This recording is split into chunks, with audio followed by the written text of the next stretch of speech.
Tons of knowledge. It's your boy, all our vibes again. Your boss Tito, Mr. Perfect, all our vibes again. Inga kuti all our vibes anokuda. Paunonzwa songu yangu pa radio unotamba wani. Chimomira chiifu, skirire kwa satani maiwe. Tamba yako, tambe yako, swape piko nai. Chimbomira chiifu, skirire kwa satani. Tamba yako nditambe yangu, swape piko chido che moyo. Ndinoda kufara newe kugona na baby dai wambomira. Sisi vako ndimaiguru wangu baby dai wambomira. Ndinoda kupinda murudo, baby togara murudo. Tozoswera murudo, all the vibes again and again. Chimomira chiifu, skirire kwa satani maiwe. Tamba yako, tambe yako, swape piko nai. Chimbomira chiifu, skirire kwa satani. Tamba yako nditambe yangu, swape piko chido che moyo. Wachano, chinswa shekataliwa, usatambe ne moyo wangu. Taita sherudoka wangu, tingo pinda machina wangu.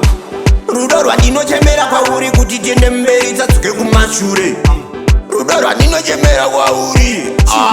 Chimomira chiifu, skirire kwa satani maiwe. Tamba yako, tambe yako, swape piko nai. Chimbomira chiifu, skirire kwa satani. Tamba yako nditambe yangu, swape piko chido che moyo. Ndinoda kufara newe kugona na baby dai wambomira.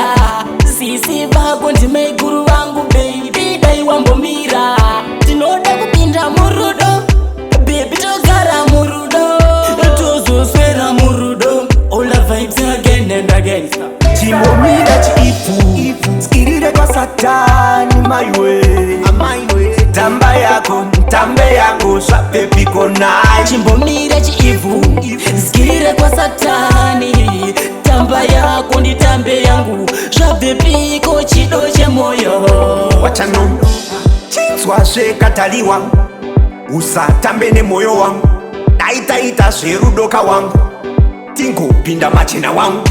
Rudo rwandinochemera kwauri kuti tiende mberi tatsuke kumashure. Rudo rwandinochemera kwauri. Mr. Quick strike and Tini, all the vibes again. Mama Zuda, Mr. Perfect, your matter was